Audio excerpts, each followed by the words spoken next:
কে জানায় জয় যিশু। যিশুর দিব্য রূপান্তর। 6 দিন পর পিতর, যাকব ও তার ভাই যোহনকে সঙ্গে করে যিশু নিজেদের মধ্যে একাকী হয়ে থাকবার জন্য একটা উঁচু পর্বতের উপরে তাদেরকে নিয়ে গেলেন এবং তাদের সাক্ষাতে রূপান্তরিত হলেন। তার শ্রীমুখ সূর্যের মতো দীপ্তিমান ও তার পোশাক আলোর মতো নির্মল হয়ে উঠল। আর হঠাৎ মোশি ও এলিয় তাদের দেখা দিলেন। তারা তার সঙ্গে কথা বলছিলেন। তখন পিতর যিশুকে বললেন, প্রভু, এখানে আমাদের থাকা উত্তম।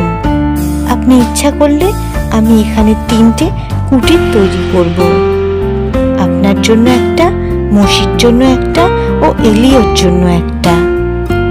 তিনি কথা বলছেন, এমন সময় দেখো একটি উজ্জ্বল মেঘ নিজ ছায়ায় তার ঘিরে রাখল। আর হঠাৎ সেই মেঘ থেকে এক কণ্ঠস্বর বলে উঠল, ইনি আমার প্রিয়তম পুত্র, এতে আমি প্রসন্ন, তার কথা শোনো। এ কথা শুনে শিষ্যেরা উপুড় হয়ে পড়লেন ও ভীষণ ভয়ে অভিভূত হলেন। কিন্তু যিশু কাছে এসে তাদেরকে এই বলে স্পর্শ করলেন, ওঠো, ভয় করো না। তখন চোখ তুলে তারা কেবল যিশুকে ছাড়া আর কাউকে দেখতে পেলেন না।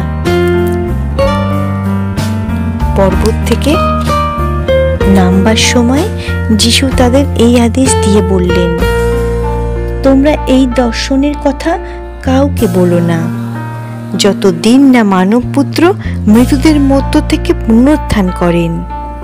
তখন শিষ্যেরা তার কাছে এই প্রশ্ন রাখলেন, তবে শাস্ত্রীরা কেন কথা বললেন যে আগে এলিয়কে আসতে হবে?